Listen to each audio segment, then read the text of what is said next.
আচ্ছা, তুমি এই যে বিভিন্ন রকম ভয়েস করো, হুম।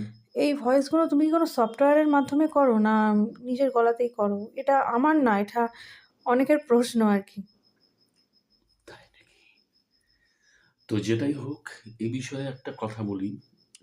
এটা একটা টেকনিকস আছে, যেটাকে ভয়েস ওভার টেকনিকস বা ভয়েস থ্রোয়িং টেকনিক বলা হয়।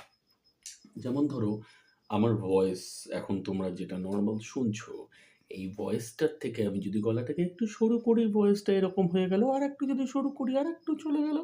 তারপর পিচ্চিটাকে যদি আমি আরেকটু উঠাই, এরকম হয়ে গেল। আরো টোটালি এরকম হয়ে গেল।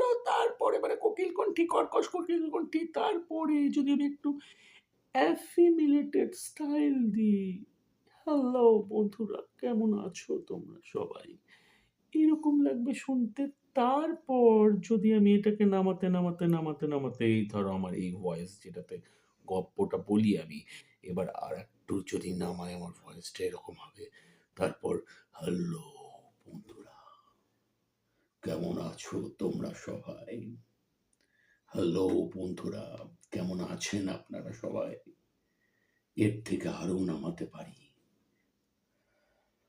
যেটাকে বলা হয় বেলি ভয়েস। যেমন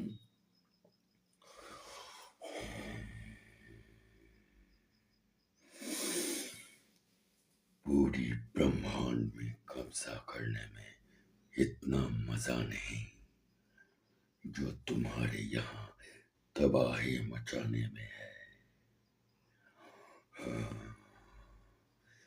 আবার যদি এই ভয়েসটাকেই আমি যদি রিভার্স গ্রাউলিং করি, যেমন দাঁড়াবে, पूरी ब्रह्मांड में कब्जा करने में उतना मजा नहीं जो तुम्हारे यहाँ तबाही मचाने में है।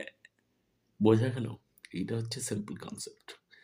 তো সমস্ত কিছু পেতে এবং শুনতে, সব আপডেটস পেতে সঙ্গে থাকুন গপ্পের আখড়াই। জয় গুরু।